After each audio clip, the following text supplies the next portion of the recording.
So students, in this first question, a tennis ball is thrown up and reaches a certain height, and then it comes back to the ground in 8 seconds. If the value of acceleration due to gravity is 10 meter per second square, then the height reached by tennis ball and the velocity with which it strikes the ground. What is the velocity? What is the height? So students, we discussed that when a ball is thrown up in this upward motion, there is a symmetry in the motion. What kind of symmetry? When this ball will come down, again come back to the same position. The time taken in going up is the same as time taken to come down. First thing is these timings are same, and second thing is that this initial velocity, the magnitude of initial velocity is equals to magnitude of the final velocity.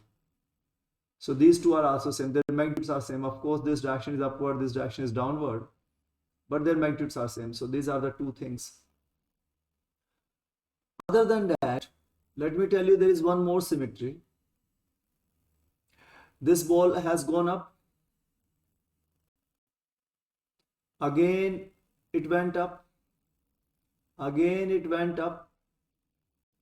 Suppose it has taken 3 seconds. First second, second second, third second. Now it will come down again. 4 second, 5 second, and then second. Your question is 8 second. Okay. Let it take 8 second then.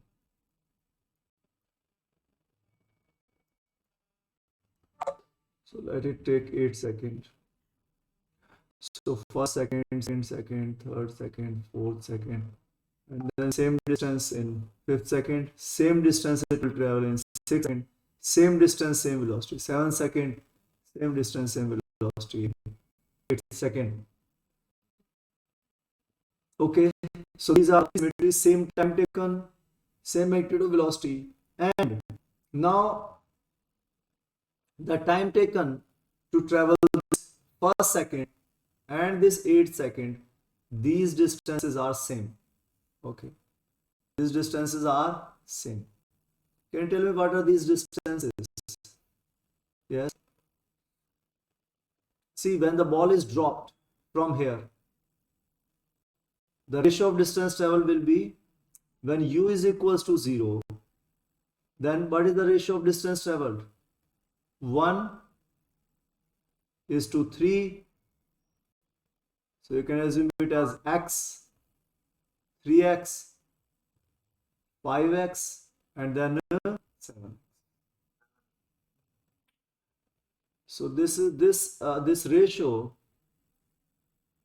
Whenever you have constant acceleration, when a is constant, even like you are moving in an inclined plane, we did one question yesterday, or you are moving in a straight line, whenever acceleration is constant, then, and starting from 0, acceleration is constant starting from 0, initial velocity 0, then the time when the distance traveled in successive intervals, like suppose if you are taking successive interval as 2 seconds, 2 second again, 2 second again, then again the ratio will be 1 is to 3 is to 5. So it is up to you what interval you want to take. You can take it as 2 seconds, you can take it as 5 second, 5 second, 5 second. So obviously in 5 second distance will be more, but the ratio of distance traveled remain the same. Okay, the ratio of distance traveled remains the same. This law was given by Galileo, and as it is in the ratio of odd numbers, so that is why this is known as Galileo's law. Galileo, father of modern science. who told us that sun is the center of universe. So Galileo's law of odd numbers. What do we call this law? Galileo's law of odd numbers. We have discussed it many times. Okay.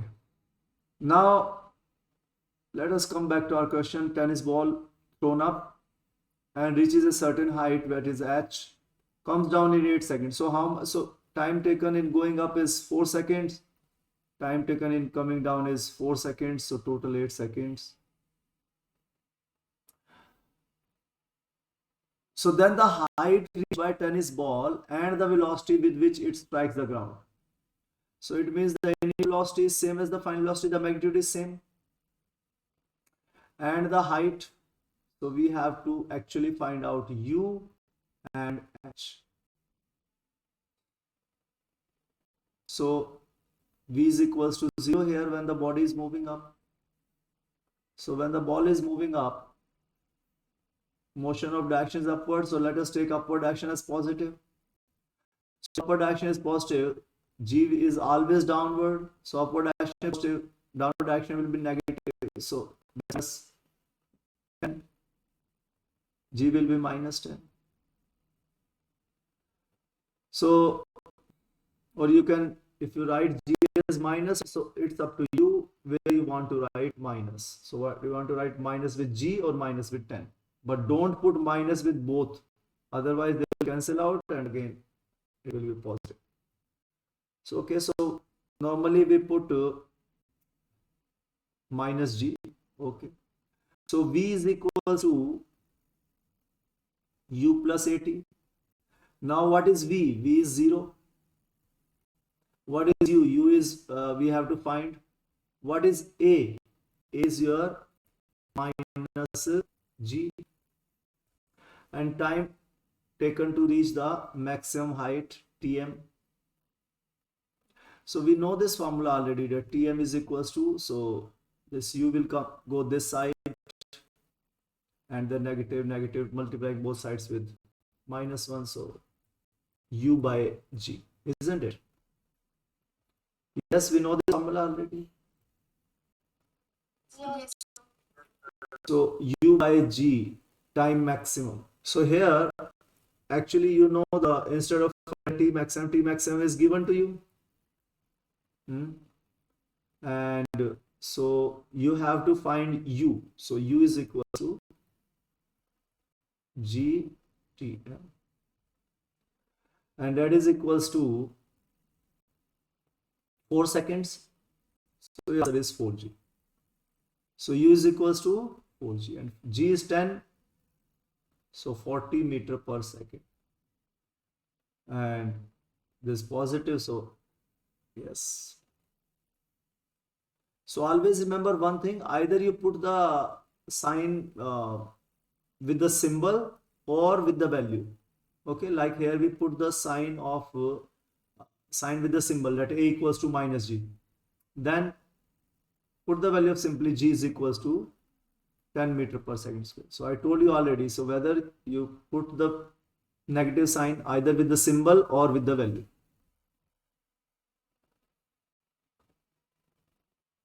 Now, what will be the height? Height you can take down motion or even you can take up motion, also that is the same thing. Chalo, let's take upward. So V square minus U square is equals to 2AS. Now V is your 0 minus U. U is your positive, right? Because it's upward, so it's positive. So plus 40 square. So plus 40 into 40 is equals to, now 2 into A is your minus G. Yes. So and the, so that's minus 10 into H. So H comes out to be 40 into 40 divided by 20. So 20 times 2 is 40. This is 80 meters. So the height is 80 meters and U is 40 meter per second. So which one is the correct option? Option D. Yes. Yes, sir. Yes. Now let's do the next question. Students, it's very important to write the solution along with me. So keep on writing the solutions along with me, and if anything is left, you can watch the video and you can complete your. Now the next question is,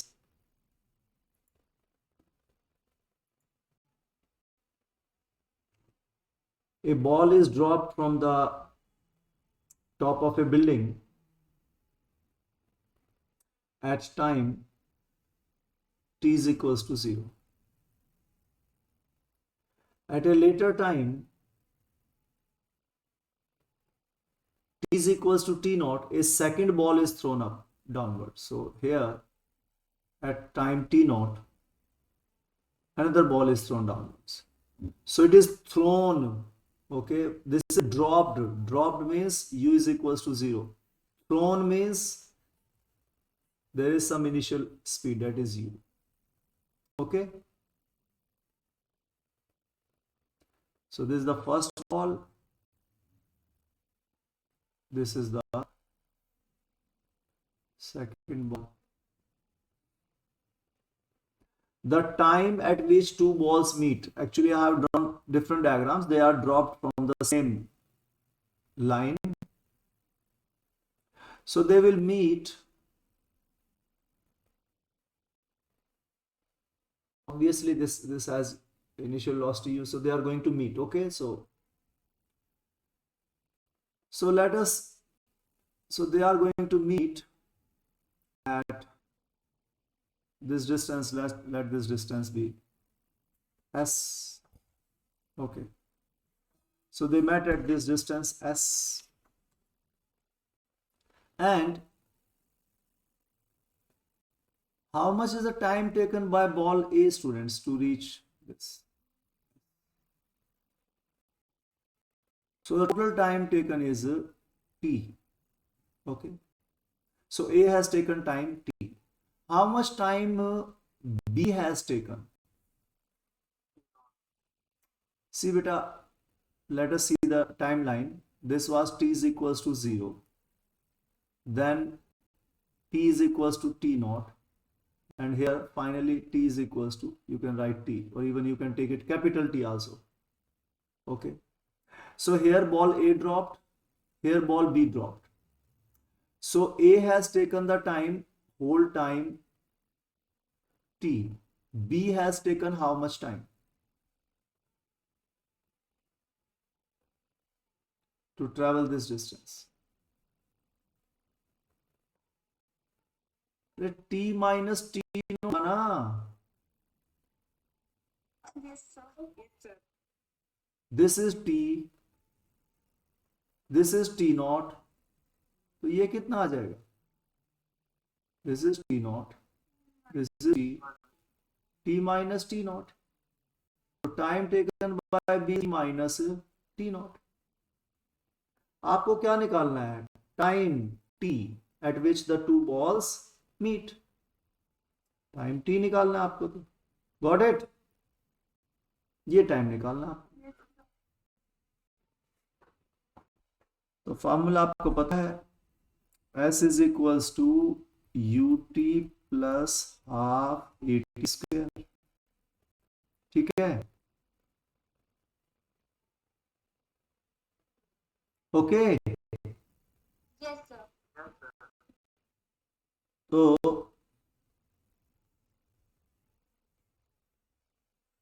अब आप ball A for ball A के लिए लिखो, क्या statement बनेगी आपकी? S S C है, इसमें टी टी है, यू क्या है? 0. तो यू 0 है, तो यू टी की टर्म क्या हो जाएगी? Cancel out. तो क्या आ जाएगा? S is equals to half. A किसके इक्वल है? अब आपने डाउनवर्ड डायरेक्शन में पॉजिटिव लिया क्योंकि motion is in downward direction, तो डाउनवर्ड डायरेक्शन आपने पॉजिटिव ली, तो जी क्या हो जाएगा? पॉजिटिव. तो half g t square. For ball B, B ball के लिए एस इज इक्वल्स टू, इसमें यू भी है आपका, क्योंकि इसमें तो यू जीरो था ए के केस में, पर बी के केस में तो यू है। तो यू टाइम कितना है, T naught minus t minus t naught, ठीक है, प्लस हाफ जी फिर t minus t T naught naught. Whole square. Is this clear? Yes, sir. अब आप इन दोनों को क्या कर दो, दोनों सेम टाइम मीट किया है, तो दोनों डिस्प्लेसमेंट सेम है, तो क्या आ जाएगा, हाफ जी टी स्क्वायर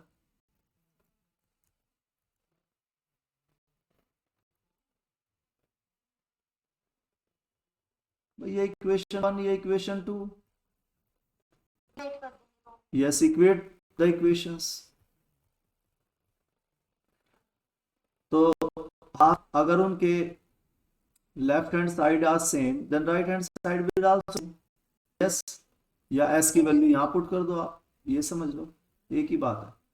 तो u t minus u t naught, ठीक है, प्लस हाफ जी, इसको ऑन करेंगे, इसको square, a square minus b square, तो क्या आ जाएगा आपका, a square plus b square minus two a b, आ गया ना। Yes, sir. अब उसके बाद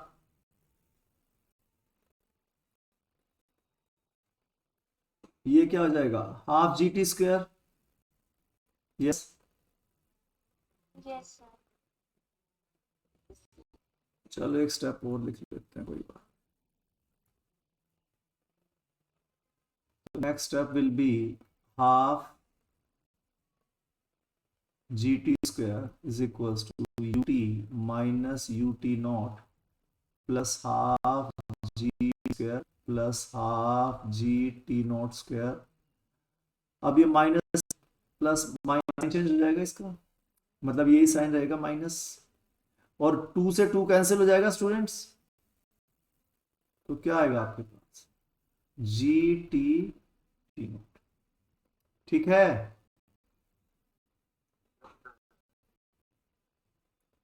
ओके, निकाल, आपको टी निकालनी है, ठीक है, चलो, हाफ जी टी स्क्वायर इधर भी plus half g t square, तो हाफ जी टी स्क्वायर दोनों साइड माइनस कर दो, कैंसिल आउट। अब आपको टी निकालना है, तो जो टी की टर्म्स है take them to other side, यही तो करते हैं हम, जो एक्स की टर्म्स होती है उन्हें दूसरी साइड ले जाते हैं, तो जो निकालना आपको उसकी टर्म्स को एक तरफ कर लो, तो व्हाट विल यू गेट, ये जो माइनस है ये तो प्लस हो जाएगा उस तरफ, तो जी टी टी नॉट, और ये जो प्लस है उधर माइनस, ठीक है। इधर क्या बचा, प्लस की टर्म को पहले लिख लो, g t naught square minus u t naught, okay. अब आंसर भी देख लो, आंसर में क्या आपका, आंसर में टी नॉट सभी में देखो, तो यानी कि टी नॉट तो आएगा ही आएगा, यानी यहां से टी नॉट आ जाएगा, यहां से टी आ जाएगा, तो टी यहां से कॉमन लिया आपने, तो क्या आया, जी टी नॉट माइनस यू, और इधर से क्या आया आपका, टी नॉट कॉमन ले लिया, तो half g t naught minus u, ठीक है। तो आपका आ गया t is equals to half g t naught minus u divided by g t naught minus u, ठीक है, कौन ऑप्शन करेक्ट है। अब उसने u माइनस रखा है, तो इसीलिए आप ऊपर नीचे माइनस वन से मल्टीप्लाई कर दो, तो इसका साइन माइनस इसका प्लस, ठीक है, तो इसे क्या लिख सकते, u minus half g t not upon, अरे ये एक टी नॉट ये भूल गए, मल्टीप्लाई बाय टी नॉट भी तो है, ये वाला टी नॉट, ठीक है, और ऊपर नीचे माइनस वन से मल्टीप्लाई कर दिया इनटू टी नॉट। तो स्टूडेंट्स कौन सा ऑप्शन करेक्ट है, option B option. Option B. Done. Yes, sir. Good.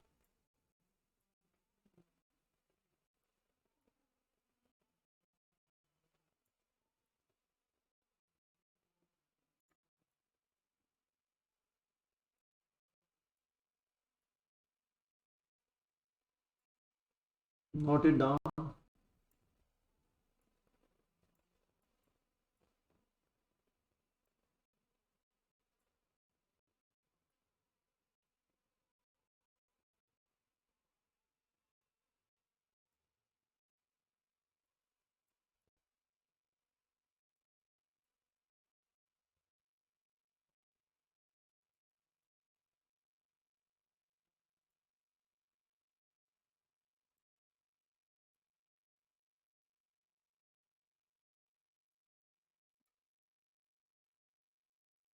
So what is our next question? Two trains with speed V1, V2 take 3 seconds to pass one another when going in the opposite direction. ठीक है, तो ये दो train है आपकी।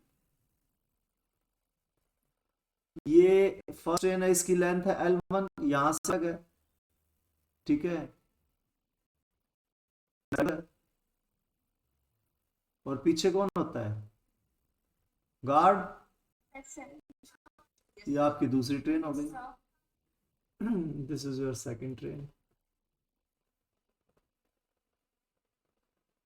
और ये इसकी लेंथ हो गई L2, तो ये सेकंड का ड्राइवर है यहाँ पर और ये सेकंड का गार्ड, ठीक है। तो स्टूडेंट्स अब होगा क्या, ये ड्राइवर 1 गार्ड 1, ये ड्राइवर 2, ये गार्ड 2। अब ये 3 seconds to pass one another when going in opposite direction, ये इधर जा रही है ट्रेन, ये इधर जा रही है, तो क्रॉस कब होगा? इसी पॉइंट पर देखो क्रॉस कब होगा। मैं यही खड़ा हूं, मैंने नोट किया, अब इन्होंने पास करना शुरू किया, तो ये ट्रेन इधर चली गई, यानी ये ड्राइवर यहां पहुंच गया D2 और ये इसका गार्ड है, और जो ट्रेन 1 आपकी वो यहां पहुंच गई, तो ये आपका गार्ड 1 और ये ड्राइवर 1। समझ गए बात को? Yes, sir. Yes, sir. तो पहले दोनों ड्राइवर मीट कर रहे थे, अब दोनों कौन मीट करेंगे लास्ट में? गार्ड। God. तो इसकी लेंथ L1 हो गई और इसकी लेंथ हो गई सेकंड ट्रेन की L2। क्वेश्चन समझ आया? Yes, sir. तो बेटा टाइम लगा 3 सेकंड, तो कितना डिस्टेंस ट्रेवल हुआ टोटल? L1 plus L2। तो टाइम जो है, इस टाइम में कितना डिस्टेंस ट्रेवल हुआ? दोनों ट्रेन की लेंथ कवर हो गई ना? आ गई बात समझ में? Yes, sir. Divided by velocity, time is equal to distance upon velocity, या स्पीड कह सकते हो आप, तो स्पीड ले लो, तो V1 प्लस V2, और ये कितना आपका 3 सेकेंड्स है ना, 3 सेकेंड। Yes, sir. तो ये आ गया आपकी इक्वेशन नंबर 1। अब क्या हुआ? but takes only 2.5 seconds if the speed of any one of it is increased by 50%। ये टाइम 2.5 सेकेंड लगेगा इफ यू इंक्रीज, तो लेंथ तो वही रहेगी, लेकिन एक की लेंथ आप मान लो जो V2 है उसकी स्पीड को 50%, 50% का मतलब कितना हो गया भाई? 1.5 हो जाएगा ना। ये V2 कितना है? 1 इंटू V2, तो इसमें 1 का 50%, 1 का आधा, 1 का आधा कितना होगा? 0.5 है ना, तो 1 में हाफ ऐड कर दोगे तो कितना हो जाएगा? क्लियर? 1.5। तो 50% आपने इंक्रीज कर दी, स्पीड v2 की, तो और जल्दी क्रॉस होंगी नहीं। अगर स्पीड आप बढ़ा दोगे इसकी तो व्हाट विल हैपन, और जल्दी क्रॉस होगा।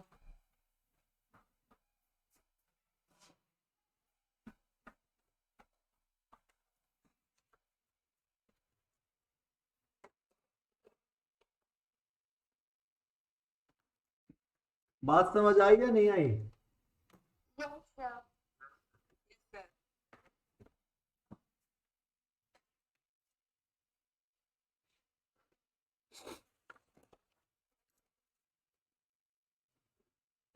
The time would take to pass other when going in the same direction।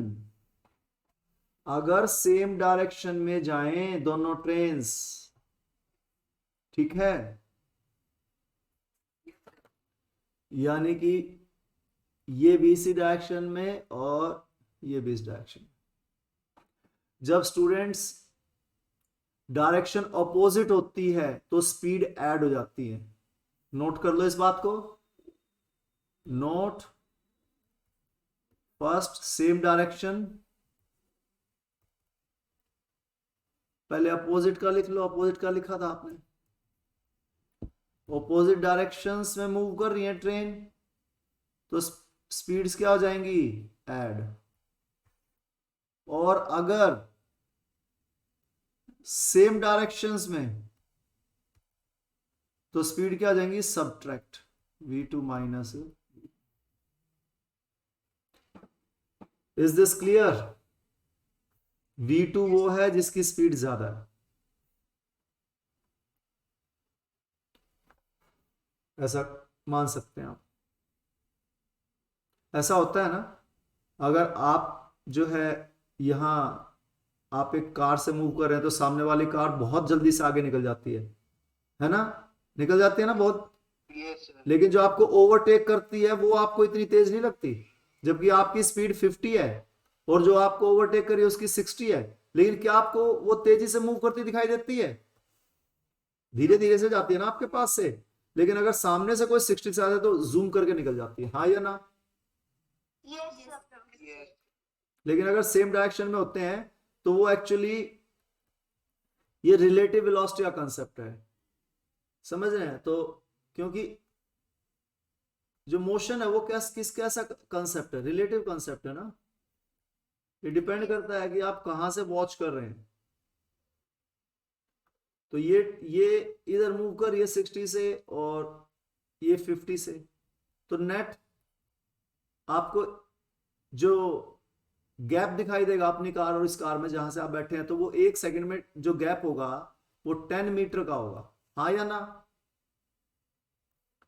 Yes, sir. तो इसीलिए आपको ऐसा लगेगा कि स्पीड जो है वो आपके हिसाब से लगेगा, क्या आपके अकॉर्डिंग तो 10 मीटर पर सेकंड ही है, ठीक है, इस कार की स्पीड जिसकी 60 है। अगर कोई ग्राउंड पे खड़ा है तो उसे 60 दिखाई देगी, लेकिन अगर आप कार में बैठे हैं और आपकी कार भी 50 से सेम डायरेक्शन मूव कर रही है तो आपको सिर्फ उसकी स्पीड दिखाई देगी 10 मीटर पर सेकंड। तो स्पीड्स क्या हो जाएंगी, सबट्रैक्ट। तो यहां 60 माइनस 50 10, लेकिन अगर कोई सामने से आ रहा है तो फिर ऐड हो जाएंगी स्पीड, 60 प्लस 50 110। याद रहेगी ये बात? Yes, sir. चलिए, तो वो कह रहा है कि अगर आप दोनों सेम डायरेक्शन में हैं तो फिर कितना टाइम लगेगा, यानी L1 plus L2 divided by V2 minus V1, ये टाइम आपको निकालना है। इज दिस क्लियर और नॉट क्लियर? तो इसको T लिख रहे हो तो इसको आप मतलब ये टाइम आपको निकालना है। समझ में आ गया question? Yes, sir. Yes, sir.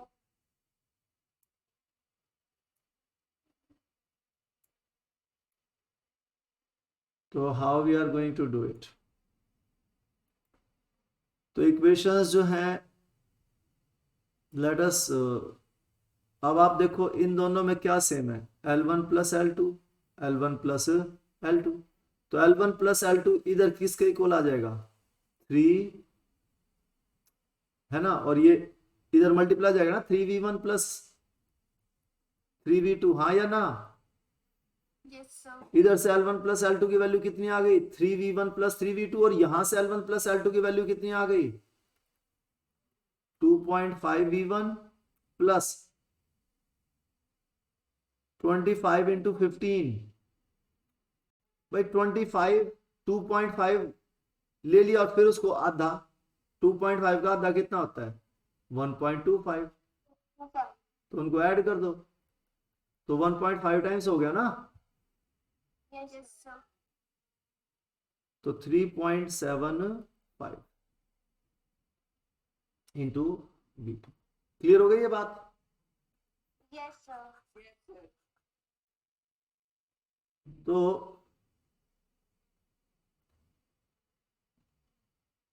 यहां से आपका रिलेशन आ जाएगा v1 v2 का, तो इस टर्म को इधर ले आओ और इस टर्म को इधर ले जाओ, तो 3.5 v1 माइनस 2.5 v1 कितना आ जाएगा, 0.5 v1, और ये इधर चला जाएगा तो 3.75 माइनस 3, 0.75.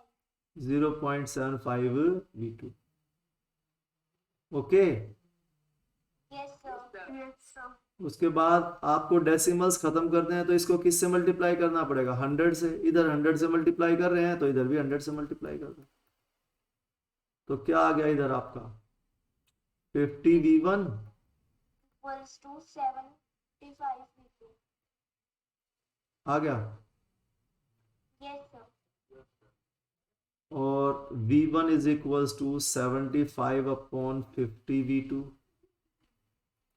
और ये कितना है इसका 1.5 गुना, तो 1.5 v2, तो आपके पास वैल्यू आ गई।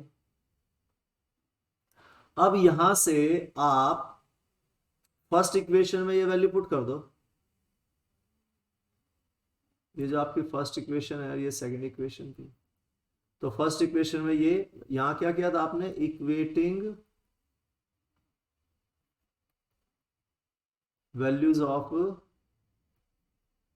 L1 and L2, L1 plus L2, और you can say equating equation 1 equal to 2, यही किया था ना आपने। चलो, Yes, तो आपके पास ये वैल्यू आ गई, तो यहाँ पुट कर दो, तो क्या आएगा आपके पास, L1 प्लस L2 की वैल्यू यहाँ पुट कर देंगे, और V1 की वैल्यू भी देखते हैं क्या होता है, तो L1 plus L2 upon V1 कितना है 1.5 V2, ठीक है, प्लस V2, अरे ठीक है ना, Yes, sir. Yes, sir. ये V1 की जो वैल्यू थी ये हमने यहाँ पुट कर दी, तो ये आ गया हमारे पास, इज इक्वल्स टू 3, तो L1 plus L2 divided by 1 plus 1.5 कितना हो गया 2.5 V2 इज इक्वल्स टू 3, तो L1 प्लस L2 कितना आ गया 2.5 इंटू 3, 25 थे 75, तो 7.5 V2। क्लियर हो गई बात स्टूडेंट्स। तो ये आपकी ये आपका थर्ड, ये फोर्थ, तो अब यहां पुट कर दो वैल्यूज जो है, तो क्या हो जाएगा ये L1 प्लस L2 किसके इक्वल है 7.5 v2. 7.5 V2 के, और V2 माइनस V1 की वैल्यू कितनी है 1.5 V2, Yes, sir. तो आपको इसमें से एक्चुअली ज्यादा में से कम वाला सब्ट्रैक्ट करना है स्टूडेंट्स, है ना, उससे कोई फर्क नहीं पड़ेगा वैसे, या फिर भी ज्यादा से कम वाला कर लो। ज्यादा वैल्यू किसकी है इनमें से, V2 की या V1 की, v1. तो V1 माइनस V2 लिख लो इसको, ठीक है। Okay, sir. तो V1 की वैल्यू कितनी है 1.5 V2 माइनस V2, तो आपने क्या किया, ये फोर्थ से L1 प्लस L2 की वैल्यू पुट कर दी, और यहां से V1 की वैल्यू पुट कर दी, is this clear? Yes, sir. तो अब आपका आंसर कितना आया? This is equals to 7.5 v2 upon 1.5 minus 1, 1.5, 0.5 v2। तो ये कितना आ जाएगा आपका? This will be equals to, decimal ऊपर से 10 से मल्टीप्लाई कर दिया, v2 से v2 भी कट गया, तो 15, 5 75। तो कितना आ गया टाइम आपका? 15 सेकेंड। डन। Yes, sir. तो स्टूडेंट्स, ये क्वेश्चंस आप एक बार दो बार प्रैक्टिस करोगे तो बहुत आसान है। कंसेप्चुअली आप इनको समझ रहे हैं तो you will not have any problem. लेकिन अगर आपने रिवाइज नहीं किया, सेम डे ऐसे ही आपने सोचा समझ आ गया, तो भूल जाओगे जल्दी। ठीक है, तो revise this concepts and as I told you, video को एक बार और देखो, चाहे उसको डबल स्पीड करके देख लो। ठीक है, तभी समझ आएगी बात। So let us do the next question. बेटा चीजें बड़ी आसान है, बस practice makes a man perfect. समझ रहे हैं? आप रेगुलर प्रैक्टिस करो, रेगुलर देखोगे, आप वही बात बार बार बार बार रिपीट होनी शुरू हो जाएंगी। समझ गए? तो इसलिए याद करने की जरूरत नहीं है। जब आप प्रैक्टिस करेंगे, उसी रास्ते से बार बार जाएंगे तो रास्ता अपने आप ही याद हो जाएगा। ये तरीका होता है, तो क्रैम करने की कोई जरूरत नहीं है। अब फिर से वही क्वेश्चन आ गया कि body is thrown vertically upwards. तो एक बॉडी है, इसको आपने ऊपर फेंक दिया, तो और ये वेलोसिटी u थी, हाइट h, तो कितना टाइम लगा मैक्सिमम हाइट तक जाने में, और मैक्सिमम हाइट कितनी होगी? कितनी बार करेंगे? डेली कर रहे हैं ना 4-5 दिन से, अभी आज भी किया था फॉर्मूला, तो कितना होगा? सीधा लिखो, v is equals to, v तो 0 है, तो u माइनस जी टी, तो t is equals to u by g. h के लिए भी आपको पता है, v square minus u square is equals to minus 2gh, है ना? तो h is equals to u square by 2g। खत्म। ठीक है स्टूडेंट्स, तो आपको रटने की जरूरत नहीं है, सीधा आप फॉर्मूला लिख के वैल्यू निकाल सकते हैं, और आपको वैसे याद हो जाएगा थोड़े टाइम के बाद। भाई टी में u बाय जी है, ये मैंने आपको बता दिया था तरीका। इसकी यूनिट्स मीटर पर सेकंड है, इसकी यूनिट मीटर पर सेकंड स्क्वायर है, तो चेक कर लिया करो। तो ये मीटर पर सेकंड, ये सब कैंसिल हो जाएगा और पर सेकंड बचेगा, और पर सेकंड क्या हो जाता है? सेकंड। अब यहाँ चेक कर लो, ये मीटर स्क्वायर पर सेकंड स्क्वायर, क्योंकि स्क्वायर है ना ये, तो दोनों स्क्वायर हो जाएंगे, मीटर पर सेकंड का दोनों सब, और यहाँ मीटर पर सेकंड स्क्वायर, तो ये मीटर पर सेकंड स्क्वायर, 2 तो यूनिट लेस है, इसकी तो कोई गिनती है नहीं यूनिट्स में, तो सेकंड स्क्वायर और मीटर एक बच जाएगा, तो that is height is in. तो आप चेक भी कर सकते हैं आपका फॉर्मूला। इसको बोलते हैं डायमेंशन एनालिसिस। क्या बोलते हैं? Dimensional analysis. हाँ, तो डायमेंशन एनालिसिस में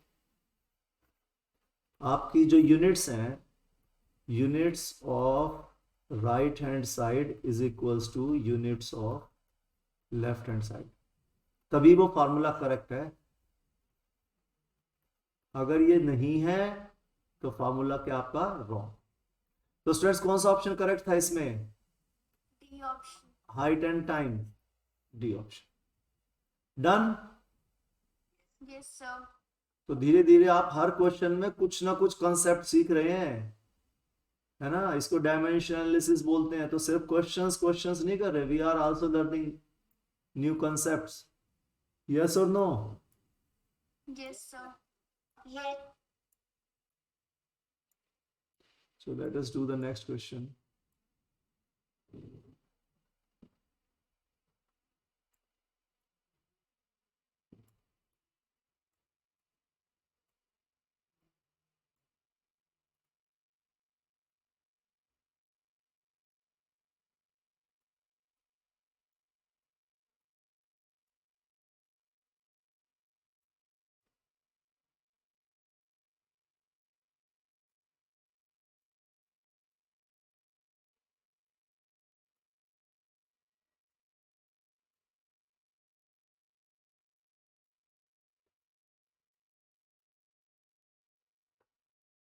So students, next question. A ball is dropped vertically. ठीक है, ड्रॉप का मतलब u is equals to 0 Yes, sir. Yes, sir. and height is b. It hits the ground. इस बॉल ने ground को हिट किया and bounces up. Distance d by 2. कितना distance इस बार? D by 2. d by 2. So students, क्या ये collision elastic collision है? अगर इलास्टिक कोलिजन होता तो बॉल वापस डी पर जाती. Elastic collision means velocity is not lost. ठीक है, लेकिन यहां तो d by 2 गई. तो आप बता सकते हो कि इसने अगर स्ट्राइक किया ग्राउंड को विद वेलोसिटी v, तो ये ऊपर किस वेलोसिटी से गई? बॉल हिट करने के बाद वापस ग्राउंड को बाउंस. तो बाउंस जब किया इस बॉल ने, तो यहां इसकी स्पीड कितनी रही होगी? जब इसने हिट किया तो इसकी स्पीड कितनी थी? v. ठीक है, जब हिट किया तो स्पीड कितनी थी? v. लेकिन अब जब वापस गई तो कितनी स्पीड गई स्टूडेंट्स? क्योंकि सिर्फ d by 2 ही जा पाई है, तो इसका मतलब इसकी स्पीड कितनी रह गई हिट करने के बाद? v by 2 रह गई ना. जब डिस्टेंस आधा ट्रेवल किया तो स्पीड भी आधी. हाँ या ना? Yes, sir. Yes, sir.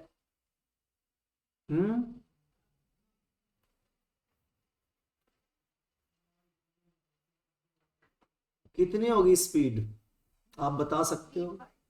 d by 2 distance जो है वो अप किया है और यहाँ फाइनल वेलोसिटी 0 हो गई है, तो इनिशियल वेलोसिटी कितनी होगी? तो इनिशियल वेलोसिटी आप निकालना चाहो तो निकाल भी सकते हो. तो v is equals to u plus a t.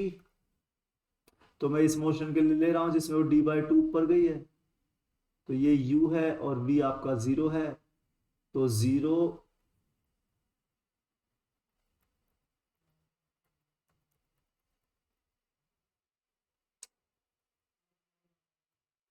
तो v is equals to u plus a t. Upward motion की बात कर रहे हैं, d by 2 अप गया है. इनिशियल वेलोसिटी सपोज उसकी ये आपको बतानी है, फाइनल वेलोसिटी 0 है. तो 0 is equals to u minus g t, right, and t is equals to u by g. तो टाइम में ले लिया आपने. टाइम में लेना आपको किस में लेना था? डिस्टेंस में. तो v square minus u square is equal to s ले लो. टाइम तो है नहीं आपके पास.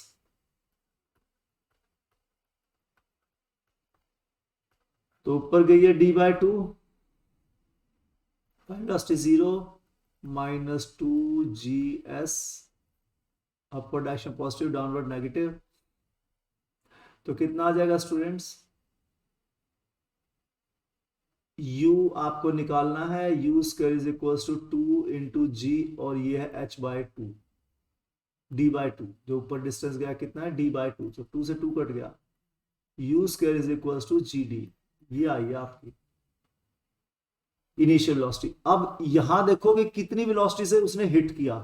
यहां u 0 थी और यहां फाइनल वेलोसिटी कितनी थी? v. तो ये पता लगाते हैं कितनी से हिट किया, फिर इसको इससे कंपेयर कर लेंगे. तो डिस्टेंस था d, तो कितने से हिट करेगा? वही same formula, v square minus u square is equals to 2as. इस बार g क्या है? पॉजिटिव, और v भी क्या है? पॉजिटिव. डाउनवर्ड डायरेक्शन लिए मोशन की पॉजिटिव इस बार में. इसमें अपवर्ड डायरेक्शन पॉजिटिव ले, क्योंकि जो मोशन की डायरेक्शन होती है इनिशियल मोशन की, वही डायरेक्शन पॉजिटिव लेते हैं. ठीक है, तो क्या हो गया? v स्क्वायर ऊपर जाके 0 इज इक्वल्स टू 2gd. हाँ या ना? तो यहां आके किस वेलोसिटी से हिट किया उसने? v square is equals to 2gd से, राइट. और यहां v स्क्वायर किसके इक्वल? आपका ये जो इनिशियल है, यहां से जिस स्पीड से ऊपर गई, gd. मतलब ये हो गया v is equals to under the root 2gd. और ये हो गया आपका u is equals to under the root g d. तो स्टूडेंट्स इसकी जो स्पीड डिक्रीज हुई वो हुई दिस माइनस दिस, यानी कि एग्जैक्टली जो है ना, ये जो हम कहते हैं v/2 नहीं आएगा। कितना आएगा? u is equals to g d, कितना है? Under the root g d is equals to v/√2। ये है ना आपका Yes, sir. Under g d is equals to v/√2। तो जी डी वैल्यू आप पुट कर दो तो v/√2। तो ये v नहीं है जो हम सोच लेते हैं, कितना है? ऊपर किससे जाएगा? किससे जाएगा स्टूडेंट्स? v/√2। सर ये ऐसा क्यों हुआ? v/2 क्यों नहीं हुआ d/2? क्योंकि जो रिलेशन है यहां पर वो डायरेक्ट रिलेशन नहीं है। डायरेक्ट रिलेशन आपको पता है ना, दोनों वेरिएबल्स के बीच में पावर दोनों की 1 होनी चाहिए। यहां जो आप रिलेशन निकाल रहे हैं v में और d में, तो v में और d में जो रिलेशन है, यहां इसकी पावर 1 है लेकिन इसकी तो पावर 2 है, तो इसलिए लीनियर रिलेशन नहीं होगा। बात कंसेप्ट समझ आ गया? Yes, sir. तो यानी कि वो ऊपर गई v/√2। अब आपको बताना है इनमें से कौन सा ग्राफ सही है। चलो सबसे पहले ये देखो, ये मोशन दिखा रहा, आप ये एरो देख रहे हैं, तो आपका मोशन स्टार्ट कहां से हुआ है स्टूडेंट्स? आपका मोशन स्टार्ट हुआ है डिस्टेंस d से। ये जो हाइट है ये डिस्टेंस d है, ठीक है? तो d से स्टार्ट हुआ, तो d से एरो शुरू होनी चाहिए। ये तो d पे आके खत्म हो रही है एरो, तो ये तो होगा ही नहीं। ये d पे आके खत्म हो रही है, ये भी नहीं हो सकता। ये d से स्टार्ट हो रही है। अब आप यहीं से बता सकते हो 1 सेकंड में। देखा कितना आसान क्वेश्चन था। अब d से स्टार्ट हो रही है, तो रिलेशन जो आपका लीनियर रिलेशन है या नॉन लीनियर है? दोनों में से कौन सा आएगा भाई? इसमें तो लीनियर रिलेशन दिखाई दे रहा है ना आपको, Yes, sir. एच और डी के बीच में इनवर्स रिलेशन है ये, है ना? Linear inverse relation. एक चीज बढ़ रही है तो दूसरी घट रही है, सेम प्रोपोर्शन में, right? Yes, sir. Yes, sir. तो v और h के बीच में क्या है? ये लीनियर रिलेशन। और यहां v और h के बीच में रिलेशन क्या है? Non linear. तो कौन सा आंसर करेक्ट है दोनों में से? C option. हाँ? अरे अभी तो देखा था बेटे, रिलेशन क्या है? नॉन लीनियर रिलेशन है ना। s की पावर 1 v की पावर 2, तो कैसा रिलेशन है? Option. Non-linear. Non-linear. Linear relation तो तब होता जब v और t दोनों की पावर 1 होती, तो होता लीनियर। लेकिन ऐसा तो है ही नहीं यहां पर। आगे बात समझ कुछ? Yes, sir. Yes, sir. तो यहां से अब ये हमें पता लग गया ये आंसर करेक्ट है। तो हम फटाफट, क्योंकि एक क्वेश्चन के लिए 1 मिनट का टाइम होता है आपके पास, तो ये कंसेप्ट धीरे धीरे सीख जाओगे तो फिर आप बहुत स्पीड से आप आंसर विजुअलाइज कर सकते हो। जैसे जैसे जैसे प्रैक्टिस करते जाओगे, शुरू में आपको टाइम पर ध्यान नहीं देना है, एक्यूरेसी पे और कंसेप्ट पे ध्यान देना है। और फिर उसके बाद जब आप क्वेश्चन करो अपनी बुक से, तो टाइम सेट कर लो कि भाई कितने टाइम में कितने क्वेश्चन किए, ठीक है? कंसेप्ट आने के बाद। पहले तो आप टाइम की बात नहीं है, पहले तो आपको कंसेप्ट सीखने पर ध्यान देना, ठीक है? चलो तो स्टूडेंट्स डी से शुरू हुए, और जो है जैसे जैसे आपकी हाइट कम होती चली गई, ये डी डिस्टेंस कितना होता चलेगा? 0। वैसे वैसे आपकी वेलोसिटी इंक्रीज होती चलेगी। देखो जैसे जैसे नीचे आ रही है, जैसे जैसे हाइट 0 हो रही है, वैसे वैसे वेलोसिटी इंक्रीज हो रही है, नहीं हो रही? Yes, sir. Yes, sir. तो वेलोसिटी इज इंक्रीजिंग और नॉन लीनियर रिलेशन है। उसके बाद क्या हुआ एकदम से? अब यहां डाउनवर्ड डायरेक्शन हमने क्या ले रखी थी? पॉजिटिव। तो अपवर्ड क्या होगी डायरेक्शन? नेगेटिव। और अगर आपने, लेकिन यहां क्वेश्चन में क्या ले रखा है इसने डाउनवर्ड को क्या ले रखा है स्टूडेंट्स? यहां माइनस भी आया ना आपका, ये क्या? माइनस भी। क्लियर? अरे ये ऊपर ये देख ना, जीरो है ना, तो ऊपर ये होता ना आपका graph, y axis minus y axis, x axis minus x axis, ठीक है। तो यहां पर इसने डाउनवर्ड को क्या ले रखा था, माइनस, तभी तो माइनस भी आया है आपका। क्लियर हो गई बात।